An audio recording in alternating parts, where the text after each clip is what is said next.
जय हिंद दोस्तों, मेरा नाम है वेद त्रिवेदी और इस समय हम लोग पढ़ रहे हैं इनकम टैक्स। इनकम टैक्स में जो चैप्टर हमारा चल रहा है वो है इनकम फ्रॉम सैलरी, अर्थात वेतन से आय। और हम लोग इसमें पिछले 3 वीडियो देख चुके हैं, जिसमें पहले वीडियो में मैंने ये बताया था कि कौन सी इनकम फ्रॉम सैलरी के हेड में टैक्सेबल होगी, और ये बताता है हमारा चार्जिंग सेक्शन 15। दूसरे वीडियो में मैंने ये बताया था कि इनकम फ्रॉम सैलरी के सेक्शन में आपको इनकम फ्रॉम सैलरी के हेड में आपको कौन कौन सी डिडक्शंस अलाउड हैं, ये बताता है सेक्शन 16। और तीसरे वीडियो में मैंने ये बताया था कि आखिर सैलरी है क्या, तो सैलरी को डिफाइन करता है सेक्शन 17। और मैंने ये 3 वीडियो आपको प्रोवाइड कराए थे। तो यदि वो वीडियो आपने नहीं देखे हैं तो उनको जाकर के पहले देख लीजिएगा। और आज हम लोग पढ़ने वाले हैं अलाउंसेस क्या होते हैं, अर्थात भत्ते क्या होते हैं। भैया मैं आपको बता चुका हूं कि भत्ता का मतलब क्या होता है। भत्ता एम्प्लॉयर के द्वारा अपने एम्प्लॉय को अतिरिक्त कार्य करने के बदले जो अतिरिक्त भुगतान किया जाता है उसे भत्ता कहा जाता है। ठीक है ना। अब एम्प्लॉयर के द्वारा एम्प्लॉय को अगर भुगतान किया जा रहा है किसी भी कार्य के लिए, तो उसे क्या कहेंगे? भत्ता कहेंगे, अलाउंस कहेंगे। तो अलाउंसेस कौन कौन से होते हैं, आइए समझते हैं कि वो अलाउंसेस कौन कौन से होते हैं। तो यहाँ पर देखिए अलाउंसेस एकदम हमने नोट कर रखे हैं। ये 4 टाइप के अलाउंसेस होते हैं। 4 नहीं होते तो 3 ही हैं, 4 मैंने बना दिया है क्योंकि इसको मैंने अलग कर दिया है। अदरवाइज स्पेसिफिक अलाउंस जो है वो पार्शियली टैक्सेबल अलाउंसेस का एक पार्ट होता है, लेकिन वो आपको बेहतर तरीके से समझ आना है मुझे, इस वजह से इसको हमने अलग कर रखा है। देखिए 3 तरीके के मोस्टली अलाउंसेस होते हैं। एक वो अलाउंस होते हैं जिनका पूरा पैसा जोड़ दिया जाता है एम्प्लॉय की सैलरी में। तो अगर पूरा पैसा एम्प्लॉय की सैलरी में जोड़ दिया जाएगा बिना किसी कैलकुलेशन, तो फिर उसे क्या कहा जाएगा? वो अलाउंसेस होते हैं हमारे फुल्ली टैक्सेबल अलाउंसेस, अर्थात पूर्णतः कर योग्य भत्ते। वो भत्ते जिनका पूरा पैसा सैलरी में जोड़ा जाएगा। अच्छा, कुछ ऐसे भी भत्ते होते हैं जिनका कुछ पैसा तो सैलरी में जोड़ लिया जाएगा और कुछ पार्ट उनका सैलरी में नहीं जोड़ा जाएगा, वो एग्जेम्प्ट रहेगा। तो भैया जहां टोटल का कुछ पार्ट की बात हो रही है वहां आता है पार्सली। तो ये हो जाता है हमारा पार्सली एग्जेम्प्टेड अलाउंस या पार्सली टैक्सेबल अलाउंस। पानी का गिलास आधा भरा है या आधा खाली है, दोनों का अर्थ एक ही है। चाहे हम लोग कहें पार्सली टैक्सेबल अलाउंस, इसका मतलब है जिसका कुछ हिस्सा टैक्सेबल है, तो भैया कुछ तो हो गया ना एग्जेम्प्ट। और अगर हम कहते हैं पार्शियली एग्जेम्प्टेड अलाउंस, इसका मतलब है उसका कुछ हिस्सा टैक्सेबल हो जाता है। तो वो है हमारे पास में यहाँ पर पार्शियली टैक्सेबल अलाउंसेस या एग्जेम्प्ट अलाउंसेस। कुछ अलाउंसेस ऐसे होते हैं जिनका पैसा सैलरी में नहीं जोड़ा जाता, जिनका एक भी पैसा सैलरी के अंदर नहीं जोड़ा जाता, तो उनको क्या कहेंगे? वो होते हैं फुल्ली एग्जेम्प्टेड अलाउंस, पूर्णतः करमुक्त भत्ते। और चौथे नंबर पर जिनकी हम लोग बात करने वाले हैं वो होते हैं स्पेसिफिक अलाउंस, अर्थात विशिष्ट भत्ते, या उनको कहा जाता है कतिपय व्ययों की पूर्ति के लिए जो भत्ते दिए जाते हैं उनको कहा जाता है स्पेसिफिक अलाउंस। ये विशिष्ट भत्ते होते हैं जो किसी विशिष्ट कार्य के लिए ही कर्मचारी को दिए जाते हैं। तो चलिए अब एक एक करके हम समझते हैं कि क्या होते हैं भैया फुल्ली टैक्सेबल, पार्शियली टैक्सेबल और फुल्ली एग्जेम्प्टेड अलाउंस। तो आइए यहाँ पर स्टार्ट करते हैं। सबसे पहले fully taxable allowance. Fully taxable allowance मैं बता चुका हूं। यहां पर देखिए 11 नाम लिखे हुए हैं। इनमें से कोई भी अलाउंस आएगा तो उसका पूरा पैसा उठा करके हमें जोड़ देना है एम्प्लॉय की सैलरी में। ठीक है ना। तो देखते हैं क्या क्या होते हैं। पहला पॉइंट होता है डियरनेस अलाउंस। क्या होता है डियरनेस अलाउंस? देखिए एम्प्लॉयर नहीं चाहता कि हमारा एम्प्लॉय किसी भी वस्तु को सैक्रिफाइस करे, तो सैक्रिफाइस ना करे इसके लिए क्या करना होता है भैया? बाजार में वस्तुओं का मूल्य बढ़ता रहता है, इन्फ्लेशन डिफ्लेशन चलता रहता है। मान लो क्या हुआ, इन्फ्लेशन का टाइम आया, वस्तुओं का मूल्य बढ़ गया। अब वस्तुओं का मूल्य जब बढ़ जाता है तो इस दशा में अगर सैलरी उसी की वही बनी रही और वस्तुओं का मूल्य बढ़ गया, तो फिर कर्मचारी को क्या करना पड़ेगा? कुछ वस्तुओं को सैक्रिफाइस करना पड़ेगा, क्योंकि उस वेतन से फिर उनको पूरा नहीं कर सकते। तो एम्प्लॉयर नहीं चाहता है कि सैक्रिफाइस करो। वो उस कंडीशन में जैसे यहाँ महंगाई बढ़ती वैसे ही तो एक अतिरिक्त पेमेंट आपको कर देता है महंगाई के अनुपात में। उसी को कहा जाता है महंगाई भत्ता, जिसको कहते हैं डीए। तो ये एम्प्लॉयर के द्वारा एम्प्लॉय को दिया जाता है सिर्फ इसलिए ताकि उसे सैक्रिफाइस ना करना पड़े। अच्छा देखो यहाँ पर दूसरा पॉइंट आता है डियरनेस पे। क्या डिफरेंस है डियरनेस अलाउंस और डियरनेस पे में? डियरनेस अलाउंस सर्विस कंडीशन हो भी सकता है और नहीं भी। सर्विस कंडीशन समझ रहे हो, सेवा की शर्तें। सेवा की शर्त का मतलब होता है भैया कि जब एम्प्लॉई एम्प्लॉयमेंट में पहुंच रहा था तो उससे पहले उसने एम्प्लॉयर के साथ में जिन टर्म्स एंड कंडीशन पर एग्रीमेंट किया हुआ है उसको कहा जाता है सेवा की शर्त। तो जो डियरनेस अलाउंस होता है ये सेवा शर्त में हो सकता है और नहीं हो सकता है, लेकिन डियरनेस पे हमेशा सेवा शर्त में ही होता है। ये कभी ऐसा नहीं होता है कि ये सर्विस कंडीशन में ना हो।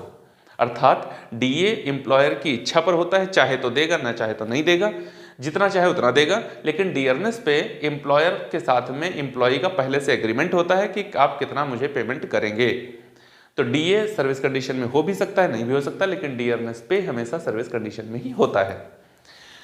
अगले नंबर पर चलें तो तीसरा नंबर आया मेडिकल अलाउंस। एम्प्लॉय ने कहा अपने एम्प्लॉयर से कि साहब एक बात बताओ, अगर हम बीमार हो गए तो उसने कहा तो हम क्या करें, बीमार तो कोई भी हो सकता है। तो कहा तो दवाई का खर्चा कौन करेगा? तो कहा दवाई वैसे हमसे कोई मतलब नहीं है। देखिए हम आपको एक एडिशनल पेमेंट कर देंगे और उस पेमेंट को चाहे सेविंग कर लो और चाहे बीमार हो जाओ तो बीमारी पे खर्च कर लेना, हमसे इससे कोई मतलब नहीं है। हम आपको एक एडिशनल पेमेंट कर रहे हैं कि अगर आप बाई चांस बीमार हो जाएं तो उस पैसे से अपना इलाज करवा लें। तो ये क्या हो जाएगा, मेडिकल अलाउंस। अब चाहे एम्प्लॉय बीमार हो और चाहे बीमार ना हो, उसको मिलने वाला ये अलाउंस कंप्लीटली टैक्सेबल होता है, इसमें कोई भी दो राय नहीं होती। ठीक है ना, बात क्लियर है। और यहाँ पर एक चीज बहुत अच्छी तरीके से समझ लेना, हम लोग एम्प्लॉयर को रोक नहीं सकते कि अपने एम्प्लॉय को आप ये पेमेंट ना करो, पेमेंट करने दो। हम टैक्स कैसे लगाया जाएगा इसका कैलकुलेशन कर रहे हैं, ना कि इसका कि इसको पेमेंट करा जाए या ना करा जाए। इसका कोई कैलकुलेशन नहीं करना है हमको, पेमेंट हो रहा है तो होने दीजिए। अगले नंबर पर चलें तो यहाँ पर भैया है डेपुटेशन अलाउंस। डेपुटेशन क्या होता है, जिसको कहते हैं प्रतिनियुक्ति भत्ता। कभी कभी एक कर्मचारी को दूसरी सीट पर शिफ्ट कर दिया जाता है। हमारा काम जो चल रहा था वो तो हम देख ही रहे थे, और दूसरा कार्य और दे दिया गया साथ ही साथ, इसको कहते हैं डेपुटेशन, प्रतिनियुक्ति। ठीक है ना। तो इस कंडीशन में एम्प्लॉयर अपने एम्प्लॉय को एक अतिरिक्त कार्य संभालने की जिम्मेदारी देता है, तो एक अतिरिक्त पेमेंट देता है और उसी पेमेंट को कहा जाता है डेपुटेशन अलाउंस, कंप्लीटली टैक्सेबल है। आगे चलें तो फिर आता है हमारा सिटी कंपनसेटरी अलाउंस। ठीक है ना, शहरी क्षतिपूरक भत्ता, इसको कैपिटल कंपनसेटरी अलाउंस भी कहा जाता है। शॉर्ट में इसको सीसीए कहा जाता है। चाहे सिटी कंपनसेटरी अलाउंस कहो चाहे कैपिटल कंपनसेटरी अलाउंस कहो, ठीक ना, शॉर्ट में इसको सीसीए कहा जाता है। शहरी क्षतिपूरक भत्ता या राजधानी क्षतिपूरक भत्ता, दोनों याद रखना। यहां पर तो शहरी क्षतिपूरक भत्ता लिखा हुआ है, इसको राजधानी क्षतिपूरक भत्ता भी कहते हैं। ठीक है ना। तो भैया ये क्या होता है, देखिए अगर सबसे न्यूनतम लिविंग कॉस्ट देखनी हो कि कहाँ होती है, तो गांव की कास्ट जो होती है, लिविंग कॉस्ट जो होती है वो बहुत ही कम होती है। जीवन निर्वाह लागत सबसे कम कहाँ होती, गांव की। बहुत सारी चीज़ें उनको अपने खेतों से मिल जाती है, उनकी लागत ही नहीं चुकानी पड़ती है। जो अपने खेतों से नहीं मिलती वो पड़ोसी के यहाँ से मिल जाती है, तो उनकी लागत उनको नहीं चुकानी पड़ती है। लेकिन गांव की अपेक्षा शहरों की जो लिविंग कॉस्ट होती है वो ज़्यादा होती है। और शहरों की अपेक्षा अगर हम किसी ऐसे शहर की बात करेंगे जहां की लिविंग कॉस्ट बहुत ज़्यादा है, जैसे दिल्ली की बात करी जाए, बेंगलोर की बात करी, इनकी अगर बात करी जा रही है, तो यहाँ पर की जो लिविंग कॉस्ट है वो अपने शहरों की अपेक्षा, जैसे यहाँ लखीमपुर की बात करी जाए तो लखीमपुर की और दिल्ली की अगर लिविंग कॉस्ट को हम लोग कंपेयर करेंगे तो ये पाएंगे कि यहाँ की अपेक्षा वहाँ की लिविंग कॉस्ट कम से कम 2 गुना या 2.5 गुना है। तो इस कंडीशन में भैया अगर यहाँ के किसी एम्प्लॉय को वहाँ शिफ्ट किया जाए और यहाँ पर वो 10,000 कमाए, तो फिर कम से कम वहाँ 25,000 कमाए, तब वो यहाँ के जीवन स्तर के बराबर जी पाएगा। तो उसके जीवन स्तर को समान रखने के लिए एक अतिरिक्त पेमेंट किया जाता है एम्प्लॉयर के द्वारा एम्प्लॉय को। इसी पेमेंट को कहा जाता है सिटी कंपनसेटरी अलाउंस, शहरी क्षतिपूरक भत्ता। नुकसान हो रहा है ना, इस शहर को छोड़कर दूसरे शहर में जा रहे हैं, वहाँ नुकसान हो रहा है, हमारा लिविंग कॉस्ट हमारी बढ़ जा रही है। तो इस कंडीशन में वो कॉस्ट जो हमारी बढ़ रही है वो नुकसान हो रहा था, एम्प्लॉयर उसे कंपनसेट कर देता है, तो कहते हैं सिटी कंपनसेटरी अलाउंस। आगे चले भैया तो आता है non practising allowance. Non practising allowance क्या होता है, ये डॉक्टर्स को दिया जाता है। कौन से डॉक्टर, जो गवर्नमेंट डॉक्टर हैं, सरकारी जो चिकित्सक हैं, उनको ये दिया जाता है। देखिए भाई पूरा जीवन लगा दिया, रगड़ के पढ़ाई करी कस के, उसके बाद में खूब कस के नॉलेज गेन किया, और नॉलेज गेन किया तो डिस्ट्रिक्ट हॉस्पिटल में अपॉइंट हुए। ठीक ना, अब अपनी सेवाएं कहाँ दे रहे हैं, डिस्ट्रिक्ट हॉस्पिटल में दे रहे हैं। डिस्ट्रिक्ट हॉस्पिटल का डॉक्टर प्राइवेट अपनी प्रैक्टिस नहीं कर सकता। जब प्राइवेट प्रैक्टिस नहीं कर सकता तो उसका नुकसान हो रहा है कि नहीं हो रहा है? उसके अंदर प्रतिभा थी, क्षमता थी, लेकिन कार्य नहीं कर सकता, ऐसा बाउंडेशन है उसके ऊपर, तो नुकसान हो रहा है ना। नुकसान को पूर्ति कर दिया जाएगा और उसे जो अतिरिक्त पेमेंट किया जाएगा उसे क्या कहेंगे? Non practising allowance. ठीक है ना, प्रैक्टिस न करने का भत्ता उसको अलग से पेमेंट किया जाएगा। अगले नंबर पर बात करें तो आता है वार्डन अलाउंस। वार्डन अलाउंस क्या होता है भैया? देखिए, ये जो हॉस्टल होते हैं, ठीक है ना, हॉस्टल में एक अतिरिक्त जिम्मेदारी दी जाती है। हॉस्टल में रहने वाले बच्चों की देख रेख करने की जिम्मेदारी जिसको दी जाती है उसे कहा जाता है वार्डन। ठीक है, तो इसका एक अतिरिक्त कार्य है कि आपको भैया वहाँ की व्यवस्थाएं पूरी मेंटेन करनी है, तो इस अतिरिक्त कार्य के लिए उसे अतिरिक्त भुगतान दिया जाता है जिसे कहते हैं वार्डन अलाउंस। इसी में एक आगे आता है प्रॉक्टर अलाउंस। ठीक है ना, अनुशासक भत्ता। अनुशासक क्या होता है? ये मोस्टली डिग्री कॉलेजेस वगैरह में होता है, इंटर कॉलेजेस में भी होता है। ठीक ना, इंटर कॉलेजेस में जो अनुशासक का काम करता है वो जो पीटीआई होता है वो इस काम को पूरा हैंडल करता है, लेकिन डिग्री कॉलेजेस में इसके लिए एक अलग से टीचर अपॉइंट किया जाता है। अलग से नहीं अपॉइंट किया जाता है, जो टीचर होते हैं उन्हीं टीचर्स में से किसी एक जिसको लगता है कि हाँ भाई ये पूरा अनुशासन मेंटेन कर सकता है, उसको प्रॉक्टर अपॉइंट कर दिया जाता है। तो वो एक टीचर है, ऑलरेडी क्लासेस भी पढ़ाता है और साथ ही साथ पूरे ही उस कैंपस में अनुशासन बनाए रखने का काम वो देखता है। तो एक अतिरिक्त कार्य है ना, अतिरिक्त कार्य है तो अतिरिक्त पेमेंट है, उसको क्या कहते हैं? प्रॉक्टर अलाउंस कहते हैं। आगे चले तो देखें भैया क्या है यहाँ पर? ओवर टाइम अलाउंस है। ओवर टाइम का मतलब है एक निश्चित काम करने का एक निश्चित समय होता है। जैसे कहा कि भैया 8 घंटे का काम होगा, तो 8 घंटे जो काम कर रहे हैं ये नॉर्मल टाइम है, लेकिन कभी कभी क्या होता है, कार्यभार बढ़ जाता है, वर्कलोड ज़्यादा आ जाता है और ऐसी कंडीशन में नए कर्मचारियों का भर्ती न करके जो पुराने कर्मचारी हैं साथ में होते हैं उन्हीं से ज़्यादा समय कार्य लिया जाता है कार्य को निपटाने के लिए। तो इस कंडीशन में 8 घंटे के स्थान पर अगर कोई कर्मचारी 10 घंटे काम कर रहा है तो 2 घंटे का अतिरिक्त भुगतान किया जाता है उसे, और उसी भुगतान को कहा जाता है ओवर टाइम अलाउंस। अगर आगे चले तो कहते हैं सर्वेंट अलाउंस। सर्वेंट अलाउंस क्या होता है? एम्प्लॉई ने अपने एम्प्लॉयर से कहा देखिए साहब हमको ज़रूरत रहती है नौकर की, हमारे घर पे बहुत काम होता है और अगर हम वो काम देखते हैं तो हमारा जो कर्तव्य है वो प्रभावित होता है, उसको पूरा नहीं कर पाते हैं, तो इस कंडीशन में हमको नौकर चाहिए। उसने कहा नौकर वोकर नहीं दे पाएंगे, नौकर तुम ढूंढ लो, पेमेंट हमसे ले लो। तो कर्मचारी की सेवा के लिए अलग से सर्वेंट उसने अपॉइंट किया हुआ है खुद। किसने? कर्मचारी ने। अब भैया अपॉइंट करे चाहे ना करे, अपने एम्प्लॉयर को बताया था हमको नौकर चाहिए, उसने कहा हमसे पेमेंट लो और तुम नौकर रखो चाहे खुद ही काम कर लो। इस कंडीशन में जो नौकर के लिए अतिरिक्त पेमेंट दे रहा है एम्प्लॉयर अपने एम्प्लॉय को, उसको कहा जाता है सर्वेंट अलाउंस। ठीक है ना। मैरिज अलाउंस, विवाह भत्ता। तो यहाँ पर भैया विवाह भत्ते का मतलब ये नहीं कि विवाह कर लो इसका भत्ता मिल रहा है, यहाँ विवाह भत्ते का मतलब है विवाह नहीं करने का भत्ता। कई सारी जॉब ऐसी हैं जहाँ पर आप शादीशुदा अगर हैं तो फिर वहाँ नहीं आप जा सकते। वो जॉब अगर आपको करनी है तो आपको शादी नहीं करनी होगी, तब तक नहीं करनी होगी जब तक वो जॉब में हैं आप। तो सेक्रीफाइस करना पड़ता है ना, सेक्रीफाइस करना पड़ रहा है अगर, तो उसके लिए एक अतिरिक्त पेमेंट है, उसको कहते हैं मैरिज अलाउंस। डॉग अलाउंस होता है कुत्ता भत्ता, है ना। कुत्ते के साथ में जल्दी बड़ा ही फ्रेंडली हो जाते हैं और जब मॉर्निंग वॉक पे निकले तो उसको भी साथ में लिए जा रहे हैं, उसके साथ खुद भी वॉक करके आ रहे हैं, एकदम फ्रेश हो रहे हैं, इसके लिए एक अतिरिक्त पेमेंट करता है एम्प्लॉयर, उसको कहते हैं डॉग अलाउंस। तो भैया ये सारे भत्ते हैं हमारे जिनको कहा जाता है कौन से भत्ते हैं? जो फुल्ली टैक्सेबल हैं। इनमें से किसी का भी नाम आए, इनमें से किसी का भी नाम आए, पक्का मान लो पूरा का पूरा पैसा उठा के जोड़ देना है। कहाँ पर? सैलरी में जोड़ देना है। ठीक है, इनका एक भी पैसा एग्जम्प्ट नहीं होता है।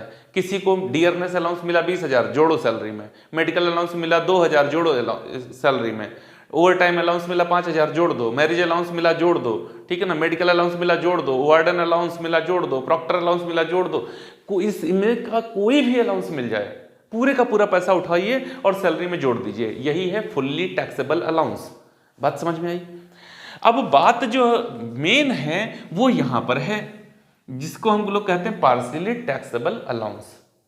देखिए ये वीडियो थोड़ा सा बड़ा हो जाएगा क्योंकि इसी एक ही वीडियो के अंदर मैं कोशिश करूंगा कि ये सारे के सारे अलाउंसेस आपको क्लियर कर दूं, वो भी मीनिंग के साथ कि होते क्या हैं। ठीक है ना। तो भैया सबसे बड़ा जो पोर्शन है हमारा अलाउंसेस में वो यही है, पार्शियली टैक्सेबल अलाउंसेस या पार्शियली एग्जेम्प्टेड अलाउंसेस। तो इसमें कुछ तो मैं आपको यहाँ बता रहा हूँ और कुछ का तो कैलकुलेशन हो ही नहीं सकता है यहाँ पर, उसके लिए तो अलग से वीडियो ही देना पड़ेगा। जैसे पहले नंबर पर लिखा हुआ है हाउस रेंट अलाउंस। अब हाउस रेंट अलाउंस क्या होता है? एम्प्लॉई रहने वाला है किसी दूसरे शहर का और उसकी जॉब लगी किसी दूसरे शहर में, तो उसका घर वहां नहीं है। लेकिन अब अगर मान लो किसी व्यक्ति की जॉब लगी हो लखीमपुर में और वो रहने वाला हो दिल्ली का, तो क्या भैया रोज आएगा वहां से, आएगा जाएगा? नहीं ना, उसको यहीं लखीमपुर में ही कहीं रहना पड़ेगा। अगर वो जॉब करना चाहता है तो लखीमपुर में कहीं रहेगा। अब जब कहीं रहेगा तो एम्प्लॉयर से कहेगा कि जो पेमेंट आप मुझको देते हैं, अगर इसी पेमेंट से मैंने मकान अपना किराए पर लिया तो फिर मेरी सैलरी का बड़ा हिस्सा तो इस किराए में निकल जाएगा, तो फिर यहाँ हमको जॉब नहीं करनी, हम भैया वहीं निकल जाएंगे फिर से वापस। अच्छा, एम्प्लॉयर देख रहा है अपॉर्चुनिटी उस एम्प्लॉय में, वो चाहता नहीं कि वापस जाए, वो चाहता है रुके हमारे साथ, काम करे हमारे साथ। तो कहता है यार काहे परेशान हो रहे हो, किसी भी मोहल्ले में जाओ, अपने मन का मकान ढूंढ लो, किराया हमसे ले लो, बात खत्म हो जा रही है। ठीक है ना? तो भैया एम्प्लॉयर के द्वारा अपने एम्प्लॉय को निवास करने के लिए मकान का किराया अगर अलग से भुगतान करना पड़ रहा है तो उसको एम्प्लॉय के लिए कहा जाता है हाउस रेंट अलाउंस। एम्प्लॉय को क्यों अतिरिक्त पेमेंट मिल रहा है? हाउस रेंट, मकान के किराए के लिए अतिरिक्त पेमेंट मिल रहा है, और पेमेंट है तो फिर अलाउंस हो जाता है, मैंने आपको बता दिया है। इसका सेक्शन है 10(13)A, 10(13)A में इसको डिफाइन किया गया है। तो इसको हम लोग यहाँ पर नहीं पढ़ सकते हैं क्योंकि इसकी लंबी कैलकुलेशन है, तो इसको अलग से ही पढ़ेंगे। अगला वीडियो हमारा HRA पर ही होगा। कुल मिलाकर अभी ये जान लीजिए कि इसका कुछ हिस्सा ही एग्जेम्प्ट होता है और कुछ हिस्सा टैक्सेबल होता है। कैसे एग्जेम्प्ट और कैसे टैक्सेबल अगले वीडियो में देखेंगे। Number 2, entertainment allowance. मैं आपको सेक्शन 16 सेकंड की डिडक्शन में दूसरे वीडियो में बता चुका हूं कि एंटरटेनमेंट अलाउंस क्या होता है, किसको मिलता है, कैसे इसका डिडक्शन मिलता है। तो दूसरा नंबर का वीडियो आप देख लीजिए जाके, वहां पर एंटरटेनमेंट अलाउंस को मैंने बताया हुआ है क्लियरली, एकदम डिटेल। तीसरे नंबर पर आए तो कहते हैं भैया एजुकेशन अलाउंस। एजुकेशन मतलब शिक्षा भत्ता। एम्प्लॉय ने हम अपने एम्प्लॉयर से कहा साहब हमारे बच्चे भी हैं और ये पढ़ेंगे, अब पढ़ेंगे तो इनका अलग से पेमेंट करिए आप। बच्चे किसके? एम्प्लॉय के। पेमेंट कौन करे? एम्प्लॉयर करे। काहे करे? अरे भैया अपॉर्चुनिटी देख रहा है ना एम्प्लॉय में, अवसर देख रहा है कि ये कितना महत्वपूर्ण है। जितना महत्वपूर्ण एम्प्लॉय उतना ज्यादा उसको फैसिलिटीज छोड़ेंगे नहीं, जितना आपको चाहिए सब कुछ देंगे, सब कुछ मिलता है। बस प्रतिभा आपके अंदर होनी चाहिए, बस सामने वाले को आप ये महसूस करा सको कि हम आपके लिए महत्वपूर्ण हैं। ठीक है ना? फिर सब कुछ मिलता है।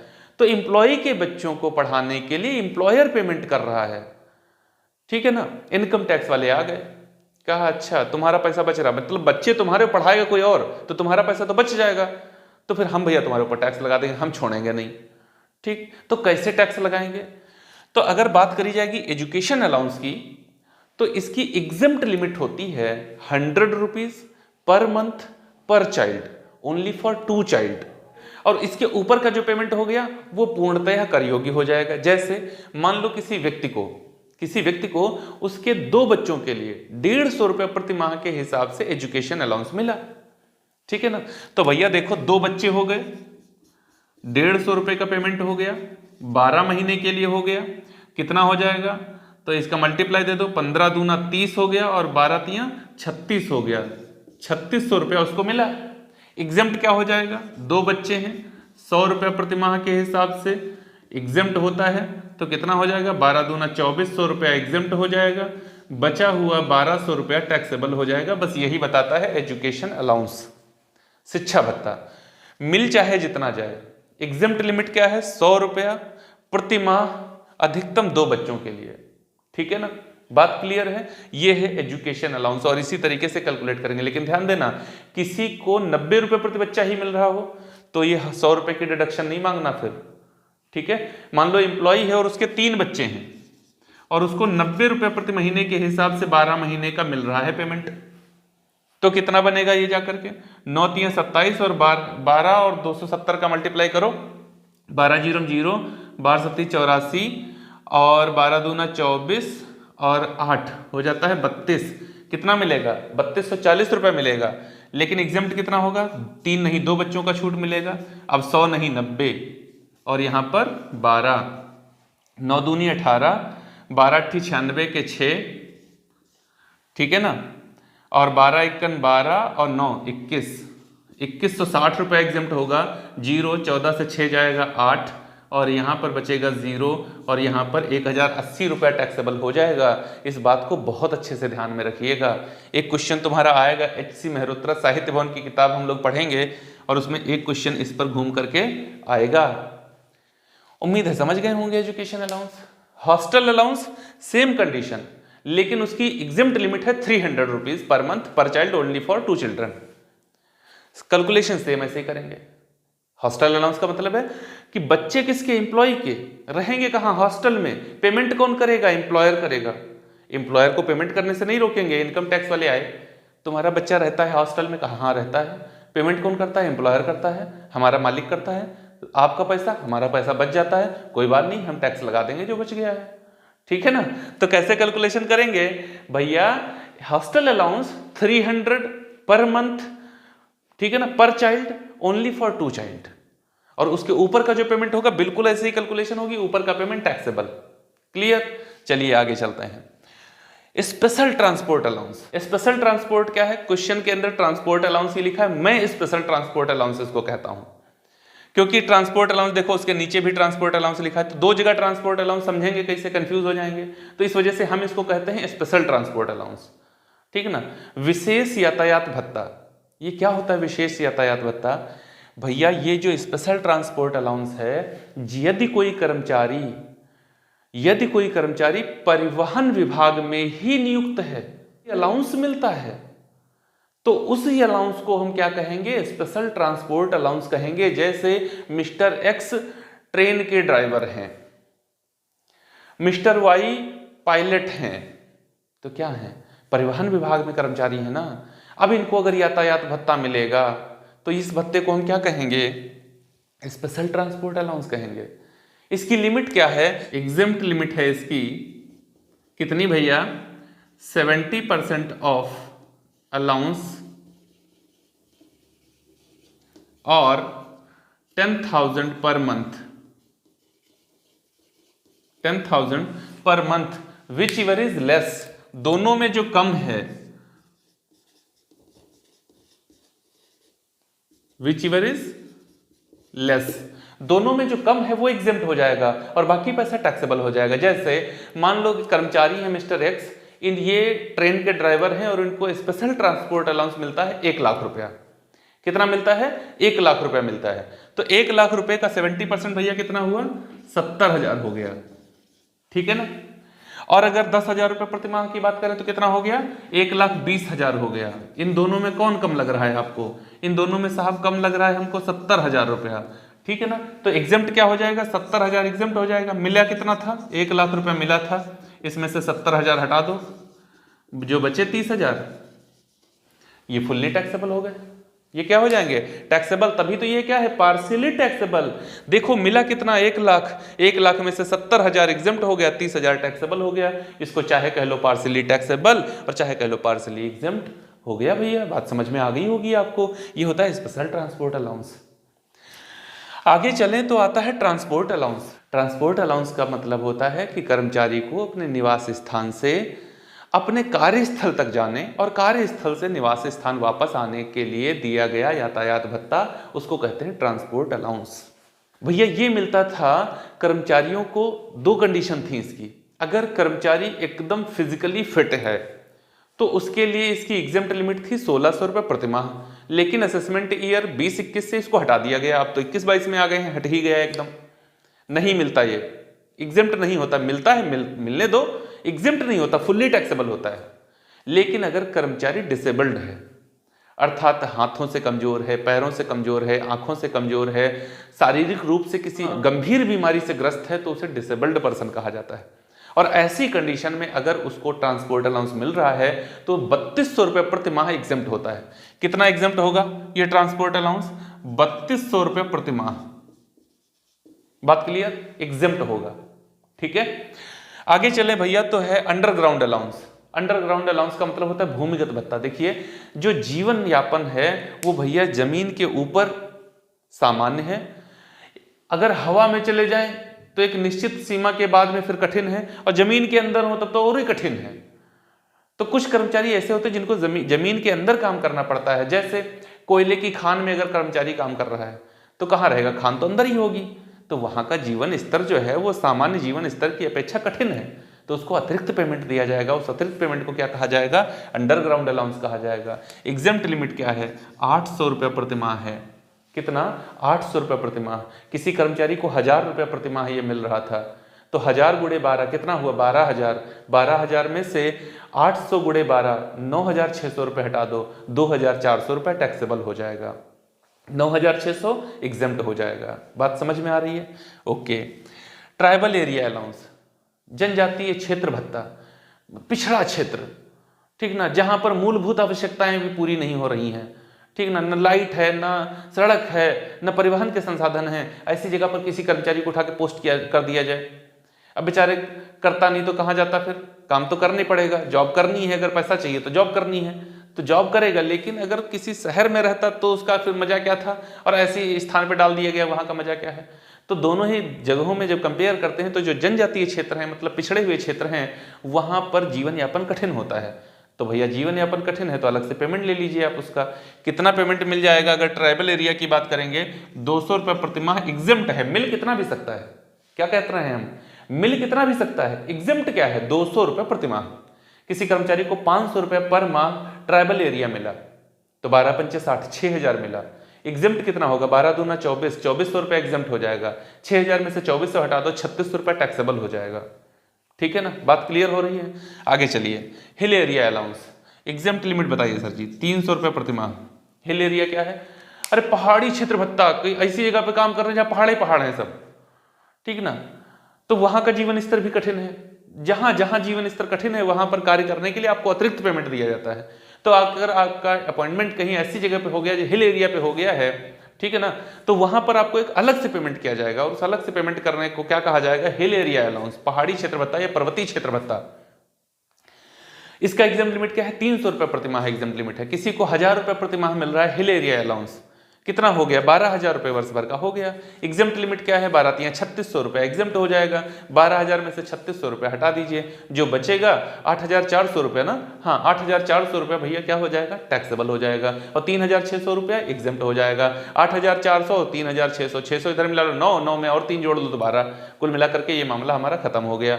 ठीक है ना, तो ये हैं हमारे पार्शियली टैक्सेबल अलाउंसेस या पार्शियली एग्जम्प्ट अलाउंसेस। ठीक, अब इसमें रह गया कौन, हाउस रेंट अलाउंस।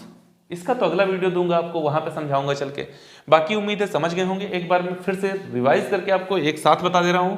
इसका कैलकुलेशन आगे करूंगा। एंटरटेनमेंट बता देता हूं, 20% ऑफ बेसिक सैलरी और 5,000 whichever is less deduction मिलती है, only for government employ, private employ को मिलती ही नहीं है। Education allowance 100 rupees per children, 100 rupees per child, only for 2 child.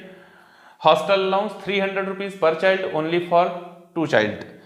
उसके बाद में special transport allowance 70% of allowance और 10,000 per month which your is less will be exempt. Transport allowance if employ is disabled 3,200 per month exempt. उसके बाद में अगर underground allowance की बात करें 800 rupees per month exempt. Tribal area allowance की बात करें 200 per month exempt. Hill area allowance की बात करें 300 पर मंथ एग्जेम्प्ट। मैं एग्जेम्प्ट की बात कर रहा हूं, इसके ऊपर का जो पैसा होगा पूर्ण रूप से कर योग्य होगा, कोई कंफ्यूजन है नहीं। बात समझ में आपको आ रही होगी। आगे चलिए, तो अब हम लोग देखते हैं फुल्ली एग्जेम्प्टेड अलाउंस क्या होते हैं। ऐसे अलाउंस जिनका पैसा सैलरी में जोड़ेंगे ही नहीं, बिल्कुल देखा छोड़ो, देख लिया छोड़ दीजिए, ठीक है ना, उनको कहते हैं फुल्ली एग्जेम्प्टेड अलाउंस। कौन है, पहला पॉइंट है फॉरेन अलाउंस। अपने देश का नागरिक था, दूसरे देश में उसको अपॉइंट कर दिया गया। एम्बेसी वगैरह में नहीं होते जैसे अपॉइंट कर दिए जाते हैं, ठीक ना, राजदूत वगैरह। तो भैया कहाँ है, इंडिया के कर्मचारी रहने वाले हैं, इंडिया के मूल निवासी हैं, पोस्ट कहाँ किए गए, दूसरे शहर में, दूसरे देश में पोस्ट कर दिए गए, तो इनको एक अलग से पेमेंट मिलता है। देश छोड़ रहे हैं भाई, अलग से पेमेंट मिलता है। उस पेमेंट को क्या कहा जाता है, फॉरेन अलाउंस कहा जाता है। पूर्णतया करमुक्त होता है, बिल्कुल नहीं जोड़िएगा, एकदम से छोड़ दीजिएगा।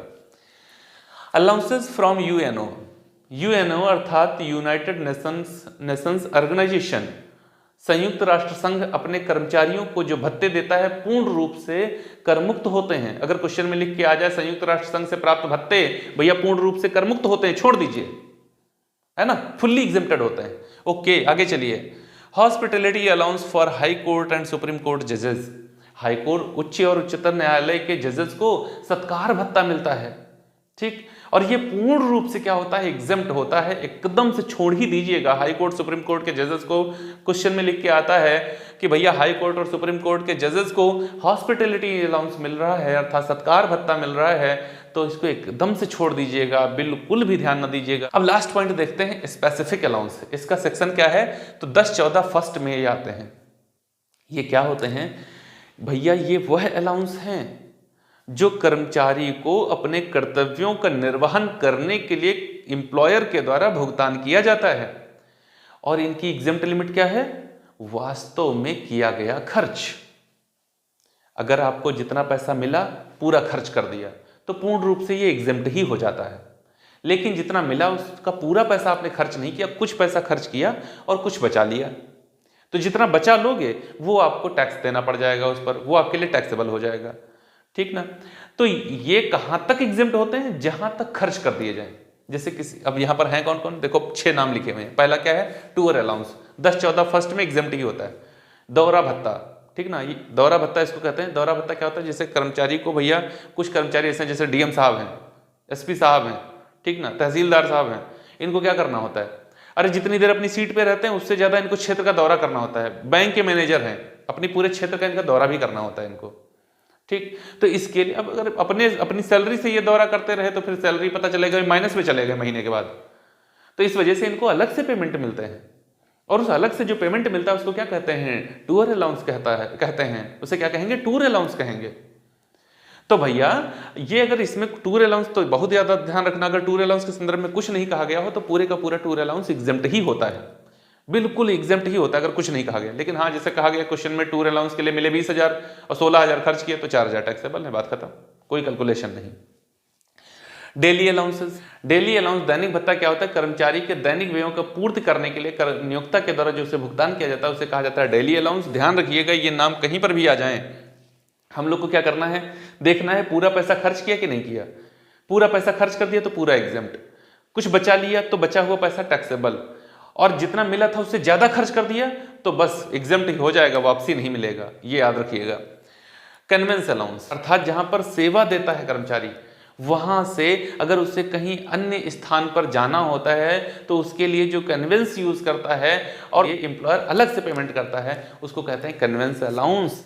रिसर्च अलाउंस, गवर्नमेंट या एम्प्लॉयर अपने एम्प्लॉयज को शोध कार्य के लिए इंप्रूव करता है, उनको मोटिवेट करता है, और इस मोटिवेशन के लिए उनको अलग से पेमेंट भी करता है कि आप इन पर काम करिए।